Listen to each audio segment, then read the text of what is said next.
कि कभी ऐसा हुआ है कि एक मुल्क किसी मुल्क की जंग लड़ रहा है, उसके लिए जंग लड़ रहा है, और वही मुल्क उसी के ऊपर बमबारी कर रहा है?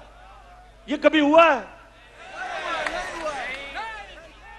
और सवाल ये है कि ये दो डाकुओं ने क्यों नहीं उनसे पूछा, क्यों नहीं उनको कहा कि जब गांव के अंदर और हमारे कबायली इलाके पे जब ड्रोन अटैक यानी बम फटता था तो बच्चे बेकसूर लोग मारे जाते थे। जब ड्रोन अटैक एक घर पे फटता है तो लोगों के गोश्त के टुकड़े दीवारों पे होते हैं। इनको कोई शर्म नहीं आई कि हमारे पाकिस्तानी मर रहे थे? बाहर से हमारा ही दोस्त जिसके लिए हम जंग लड़ रहे हैं वही आके यहां ड्रोन अटैक कर रहा था। क्यों ये दोनों बोल नहीं रहे थे? क्यों नहीं बोल रहे थे?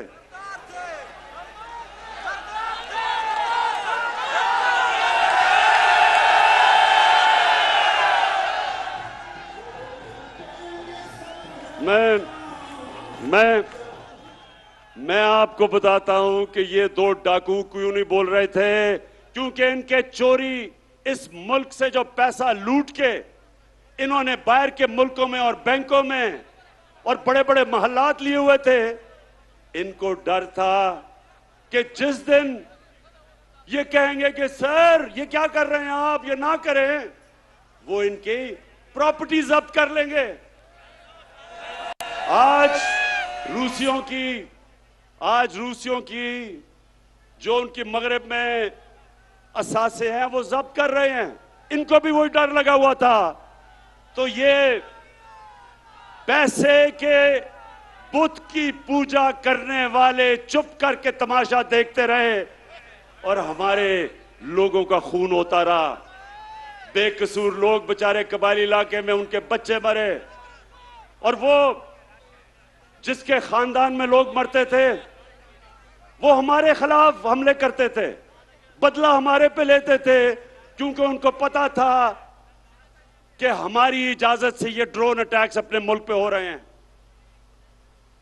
आप बताएं, जब से इमरान खान वजीर आजम बना कोई ड्रोन अटैक हुआ है? ना ही हुआ। और मैं आज अब सबके सामने कहता हूं कि कभी किसी ने कोशिश की ड्रोन अटैक करने की, मैं पाकिस्तान की एयरफोर्स को कहूंगा कि वो ड्रोन को नीचे गिरा दे। इसलिए कि यह कानून की खिलाफ वर्जी है। कोई दुनिया में कानून इजाजत नहीं देता कि आप किसी के मुल्क में आके अटैक करके और लोग मार दें। अंग्रेजी में कहते हैं जज, जूरी, एक्सिक्यूशनर। ये किसी कानून के अंदर नहीं है, ये जंगल के कानून के अंदर है।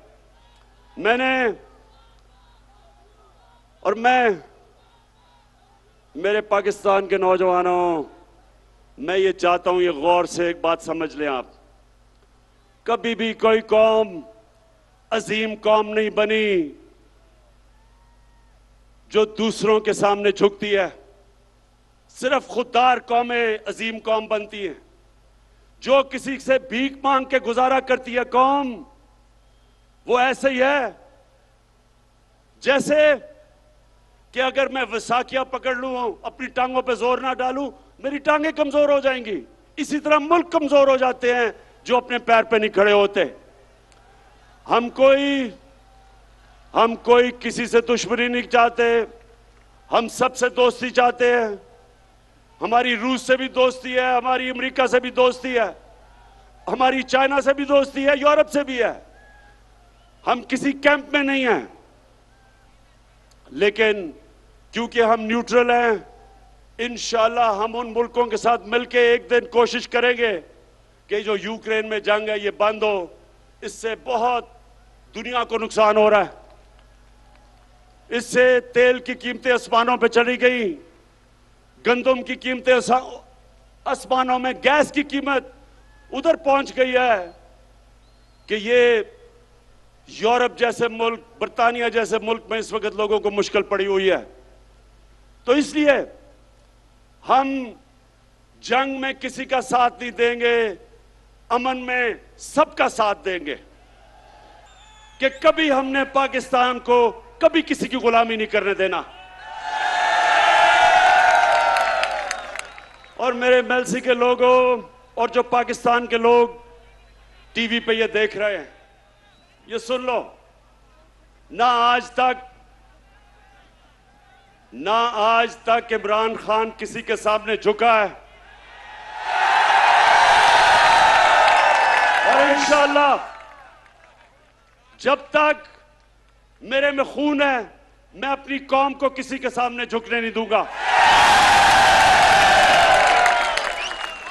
अभी ये जरा सुने, यूरोपियन यूनियन के एम्बेसडर ने खत लिखा पाकिस्तान को कि आप रूस के खिलाफ उसके मुखालिफ स्टेटमेंट दें, उसके खिलाफ वोट दें।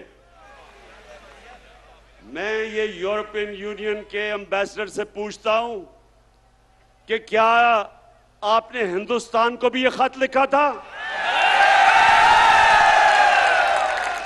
क्योंकि मैं अपनी कौम को याद करवाना चाहता हूं कि ये वो पाकिस्तान था जिसने ये नेटो की मदद की, जो वॉर ऑन टेरर थी, हमने उनका साथ दिया।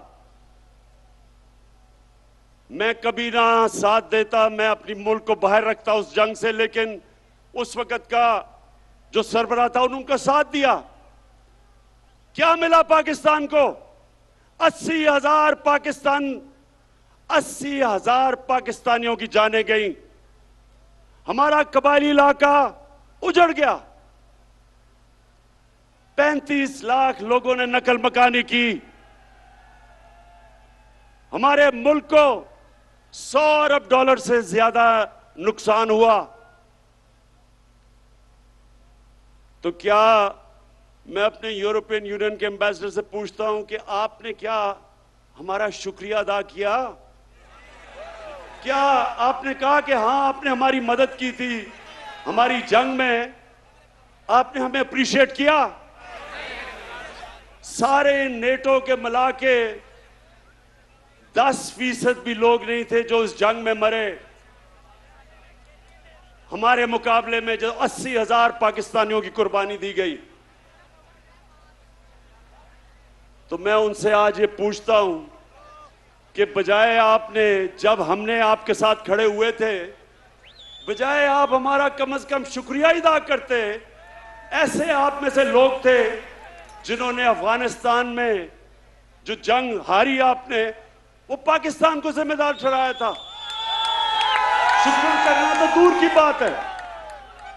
और दूसरा, जब कश्मीर में हिंदुस्तान ने इंटरनेशनल कानून तोड़ा, यूनाइटेड नेशंस की सिक्योरिटी काउंसिल की रेजोल्यूशंस की खिलाफ वर्जी करते हुए जो कश्मीर का स्टेटस खत्म किया, क्या आप में से किसी ने हिंदुस्तान से कोई राब्ता तोड़ा, कोई उनकी तनकीद की, कोई तजारत बंद की?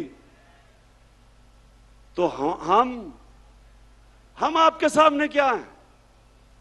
क्या हम कोई गुलाम हैं कि जो आप कहेंगे हम कर लें?